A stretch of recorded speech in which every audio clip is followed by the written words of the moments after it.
So, the movie Madden, which is going to be starring Nicolas Cage, the director of the film, David O. Russell, apparently used the N word on the set, and it prompted a cast member to quit the film, and it stopped the film cold. The film is going to be based about the head coach of the Raiders, John Madden. Of course, a lot of generation group knowing about through Madden football and played the games in their living rooms and wherever the sets were sold. So Nicolas Cage is going to transform into him. But the big news is that the director used the N word on the set and it caused people to leave. And my thoughts. Well, I know I'm kind of late putting this one out. I had about a couple weeks ago. I saw it.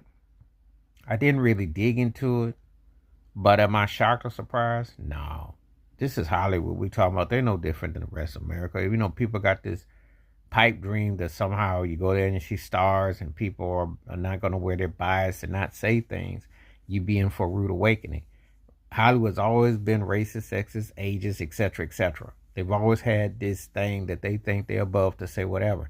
It's not going to get no real attention because he said that word. Now, believe me, if somebody really wanted to make a stand and a stink about it, they would probably much all fold like a chair on the set, but they're going to probably just play it off. You know, when you hear stuff like this, and it's hard to get behind a project. Now, John Madden was successful, personality, etc. You know, and I can't say how he was off when he wasn't coaching players and everything. But I can say that, you know, he seemed to be all right. You know, some all right dude.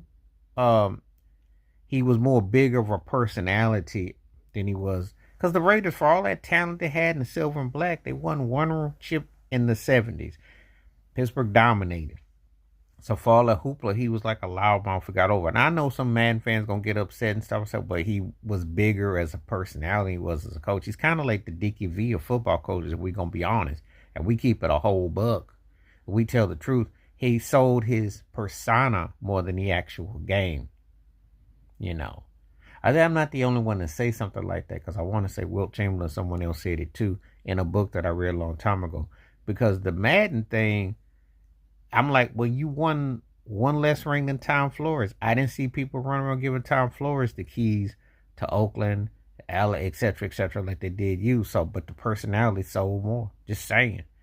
And sometimes winning can be very misconstrued because some people can think, well, you know, that somehow you won more, and they hold different people in different standards. Man was the personified. He had personality. But the disturbing news about hearing this being said on the set